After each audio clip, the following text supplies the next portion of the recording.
ওং শ্রী গণেশায় নমঃ। ওং নমঃ শিবায়। তো বন্ধুরা, আমি আমার ভিডিওতে খুবই সংক্ষিপ্ত আলোচনা করতে চলেছি 3 এপ্রিল বৃহস্পতিবার, রোহিণী নক্ষত্র, শুক্লপক্ষের ষষ্ঠী।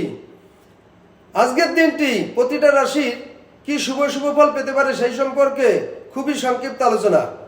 তো মেষ রাশির চক্ষু পীড়া হতে পারে, বৃষ রাশির প্রতিবেশী বিবাদ, মিথুন রাশির প্রেমে বিঘ্ন হবে, কর্কট রাশির প্রতারিত হবেন, সিংহ রাশির প্রতিবাদের সফলতা, কন্যা রাশির ক্ষমতার অপপ্রয়োগ, তুলা রাশির স্বজনহানি হতে পারে, বৃশ্চিক রাশির বন্ধুবান্ধব বিচ্ছেদ, ধনু রাশির গৃহে অতিথির আগমন, মকর রাশির বিবাদ এবং আঘাতগ্রস্ত, কুম্ভ রাশির কার্যহানি, মীন রাশির অত্যাধিক ব্যয় হতে পারে।